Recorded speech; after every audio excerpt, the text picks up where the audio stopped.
I came down from heaven not to do my will, but the will of the one who sent me. Those words spoken by Jesus carry deep meaning for Pope Francis. And now after his passing, they take on new weight, because before he left this world, Pope Francis left something behind. Not just a legacy of humility and reform, but a letter. A handwritten message quietly addressed to Cardinal Luis Antonio Tagle, hidden for years, now revealed. Was it a farewell? A blessing? Or something more? What Pope Francis saw in Tagle could reshape the direction of the Catholic Church forever. Stay with us, because this story changes everything.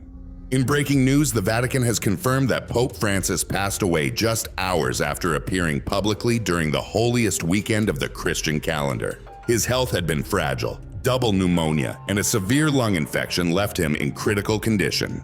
But what no one expected was what came next. As the world mourned the loss of a beloved spiritual leader, the Vatican archives revealed a surprising discovery. A letter, not just any letter, but one written in the Pope's own hand and addressed to a man many now believe could shape the next chapter of the Church. Cardinal Luis Antonio Tagle. For years, rumors whispered of a private message between Francis and Tagle. Some dismissed it. Others believed it had vanished, but it was real. And it wasn't a formal decree. It wasn't an official appointment. It was something far more human. A message filled with mentorship, encouragement, and quiet clarity. I entrust you to carry forward the spirit of service, Francis wrote. A line that hit the Vatican like a thunderclap. Because this wasn't just advice, it was legacy. The kind of trust that speaks louder than titles or announcements. The kind that says, I see something in you the world needs. So who is Luis Antonio Tagle? And why did Pope Francis see him as the one? To understand that, we have to go back. Tagle didn't rise from influence or wealth. He came from the streets of Manila, where faith was practiced not in marble halls, but in small daily acts of love.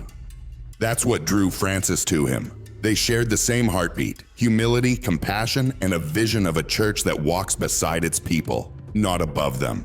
He leads with his heart, not with his rank, Francis once said. Over time, their bond grew. In 2019, the Pope appointed Tagle to lead the Congregation for the Evangelization of Peoples. A powerful position within the Vatican. It was more than a promotion. It was a signal. Francis wasn't looking for politicians. He was raising up pastors. So what exactly did Pope Francis write? What message did he leave behind? Not just for Cardinal Tagle, but for a church standing at a crossroads. When the letter was finally opened, those in the room knew instantly this wasn't just a farewell. It was history. In his familiar handwriting, Pope Francis didn't lay out orders or policies. He offered something far deeper: wisdom. The church does not belong to those who seek power. He wrote, it belongs to those who serve. In just a few lines, Francis outlined the kind of leadership he believed the church needed, one rooted in humility, driven by compassion, and anchored in the courage to listen before speaking. He spoke of a church unafraid of change, but faithful to its origins. A church not fixated on control, but centered on mercy. Then came a line that quietly said everything. Luis, you understand. The hearts of the people. Never lose that. The future needs leaders who carry mercy in both hands. It wasn't a command. It wasn't a coronation. But it was clear Francis saw Tagle as someone meant to guide, not dominate the church through uncertain times. The letter touched on global issues too. Poverty, migration, care for creation. All concerns that both men had championed side by side. And at the very end came a final blessing. May you walk forward not with fear but with faith. For many that sealed it. Francis wasn't just mentoring Tagle, he was preparing him. There was one phrase that had long stirred speculation, a phrase Pope Francis often said, but now after the letter it means something very different. You carry my spirit. For years it sounded like a simple compliment, a gentle gesture from a pope to a trusted cardinal. But with the letter now in full view, those words echo louder. Because when a pope says something like that, it's not just sentiment, it's signal. Francis and Tagle didn't just share meetings or missions. They shared vision. A belief in a church that walks with the poor, that embraces dialogue, that listens first. In Tagle, Francis once told a close advisor, I see a heart that understands both God's people and God's purpose. He placed him in roles that mattered: global missions, humanitarian crises, and behind-the-scenes leadership. Quietly, consistently, Francis gave Tagle more space to lead, and now with this handwritten letter, many believed the Pope had been shaping his spiritual successor not through politics or pronouncements, but through presence and trust. Because the Church doesn't run solely on documents. It moves through legacy, through the careful passing of wisdom from one heart to another. So if this was truly more than a goodbye, if this was a spiritual endorsement, what exactly was Francis asking of Cardinal Tagle? Up next, we explore the hidden message woven between the lines, and why some believe this letter could reshape the very future of the Church, in every crowd from military officers to media professionals, from parish workers to unseen benefactors. One message rang clear: thank you. The street children, the widows, the laborers, the farmers, they all felt it. The presence of a shepherd who walked beside them, and that's exactly what the letter captured.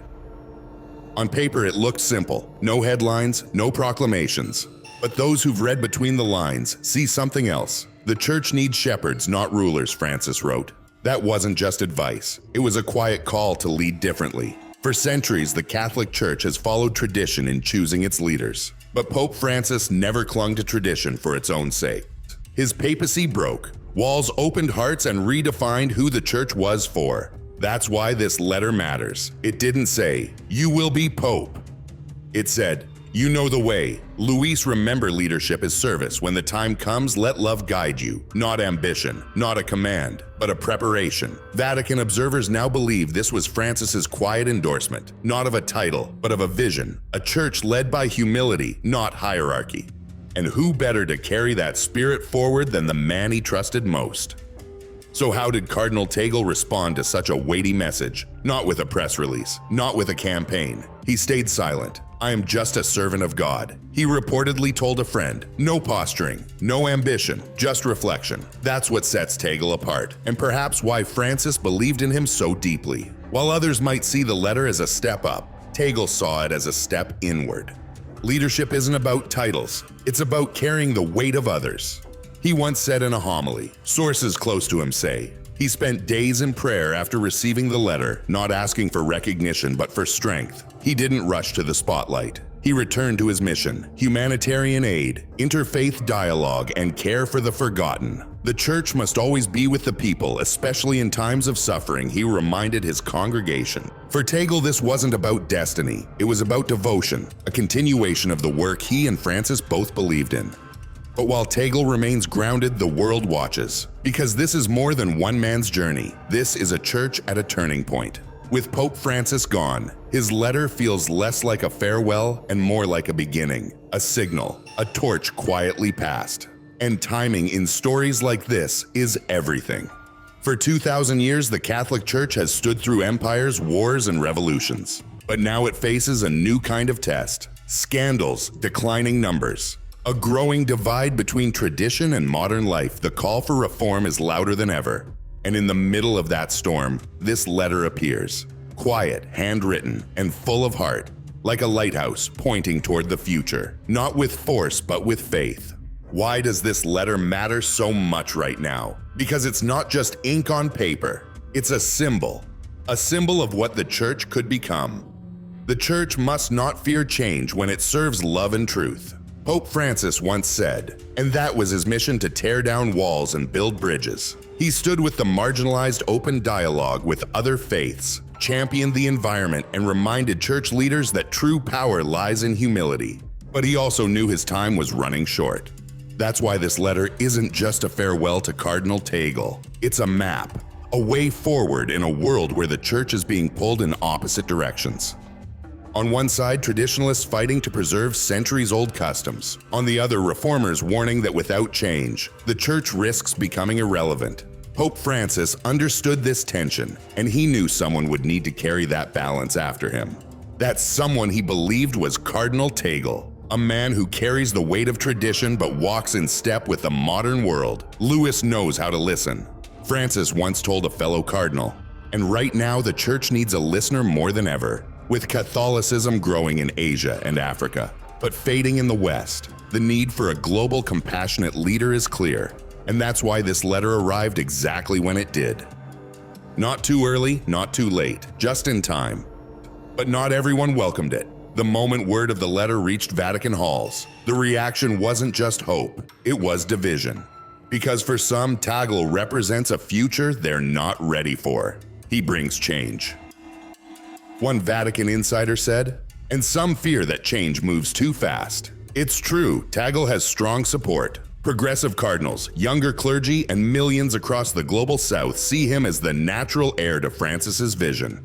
A man of compassion, clarity, and global understanding. He speaks to the people, said a bishop in Kenya. He understands their pain. That's the kind of leadership we need.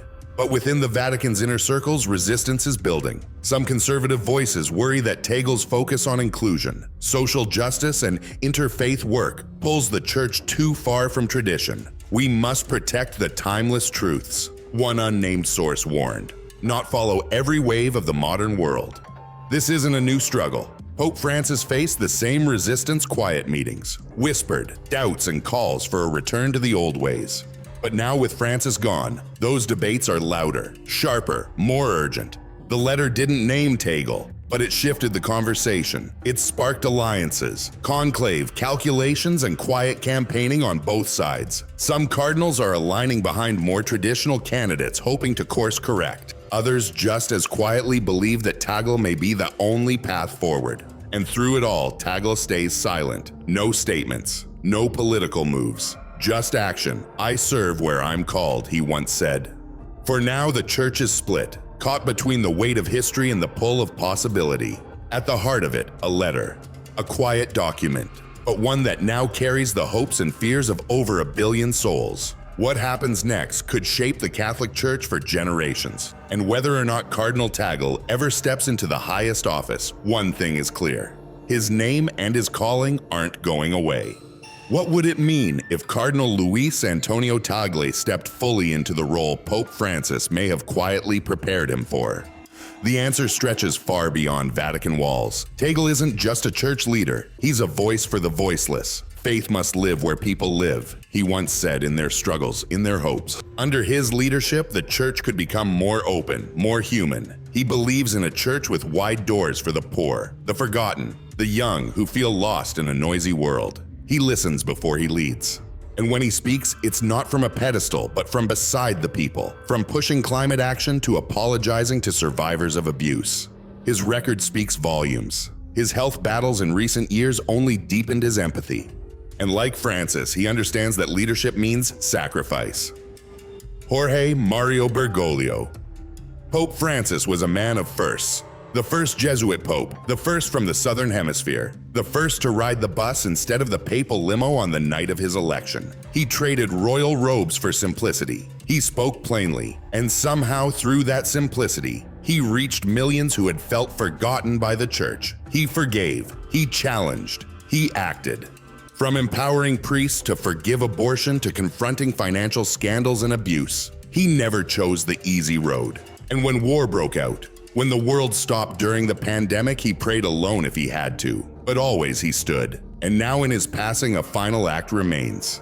A letter, no titles, no announcements, just a whisper passed to a trusted heart. The greatest leaders don't cling to power, they prepare others to lead. Pope Francis didn't name a successor. He didn't need to. Instead, he left something more lasting, a spiritual blueprint, a message of humility, mercy, and servant leadership. Lead with love. When the time comes, he wrote, and for Cardinal Tagle, that may be all the guidance he needs, whether or not he becomes the next pope. His influence is already reshaping the church from doctrine to dialogue, from Rome to remote villages. Because this story isn't just about a lost letter. It's about how real leadership outlives titles and outlasts lifetimes. Pope Francis understood that the future couldn't be commanded. It had to be nurtured carefully, quietly, faithfully. So what do you think? Did Pope Francis quietly set the stage for a new era through Cardinal Tagle? Or is this just the beginning of a story still unfolding? Let us know your thoughts in the comments. And if this story moved you, like, share, and subscribe for more true stories behind history's quietest moments. Because sometimes, the smallest gestures leave the greatest legacy.